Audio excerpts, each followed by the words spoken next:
Hi guys, if you're watching this video, you've subscribed on my website, so thank you very much for giving me your email address so that I can send you free videos like this one. So you'll notice the setup. I make no apologies, I'm a mum. There's no white backdrop, there's no microphone. I have to grab 10 minutes when I have 10 minutes, and at the moment I'm in Aldi car park about to do my shopping. The baby's asleep, the son is with grandma for a moment. My daughter's at gymnastics, so I'm grabbing the opportunity to chat to you guys real quick. So it's not posh, it is what it is. And clearly no tripod.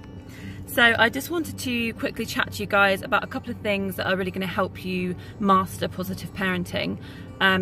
If you've already read my book, Positive Parenting, a 10-Step Guide, you may have already made yourself familiar with these things. But for those of you that haven't, have a listen, and for those of you that have, you might still learn something.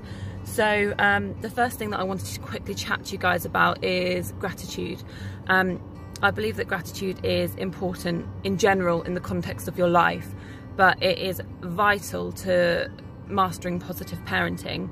So when I say gratitude, I'm sure you all know what I mean. It's recognizing what you've got in your life right now that you're thankful for. Not everything that you will be happy about when you do have. Happiness is for now. Look around you, what have you got that you're happy for?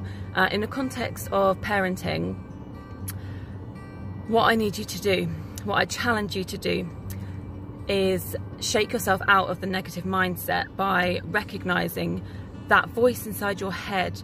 I call it the poor me voice. It speaks to you all the time in your head, and sometimes it comes out loud. There are a lot of complainers that you know, verbalise these things, but for the most part it's that little voice inside of our head. You might be driving along in your car and a thought comes into your head and it's negative. You know, it's about your child. You had a conflict this morning, you're holding on to it. Oh, my child is so this, my child is so that, why can't it be more like this? That is your narrative, and if you focus on the negative things about your child and your relationship with your child, you will amplify it. That voice inside your head is your story, and you need to change it in order to pursue positive parenting. So what you need to do every time that thought enters your head, you need to eliminate it. It means you have to be conscious about the things that you're thinking. You need to stand guard at the gate of your mind and divert those thoughts. So you're driving along and you think back to the conflict you had this morning and you think, why can't my child just get dressed when I tell them to get dressed? Okay, this is one I can relate to because my child won't get dressed, and it drives me crazy, but you know, there are worse things that could happen. So when that thought enters your mind, you need to be the traffic warden. You need to divert the thought, and you need to bring in a new thought. So focus on something that you love about your child. So okay, they may not put their clothes on, but look, my child is so artistic and creative. I'm so thankful for that. I'm so grateful for the child that I have.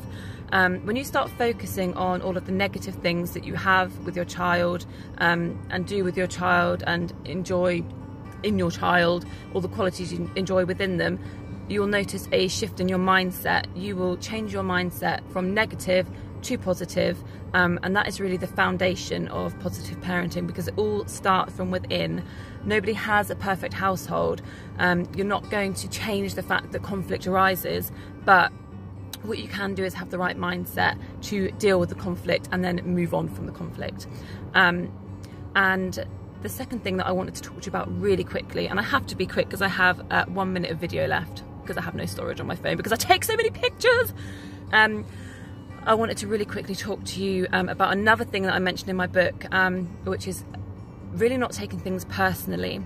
So I'm sure you can remember as a child things happening, conflict arising with your parents, and you thinking, this isn't fair, this really isn't fair.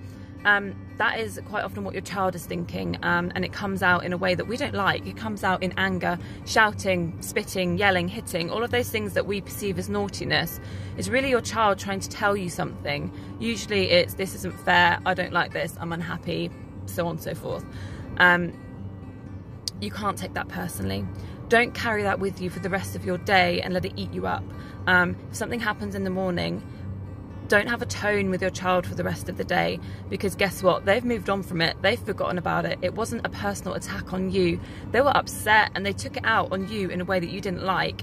But hopefully you dealt with it in the ways that I tell you to in my positive parenting guide, which helps you through the situation.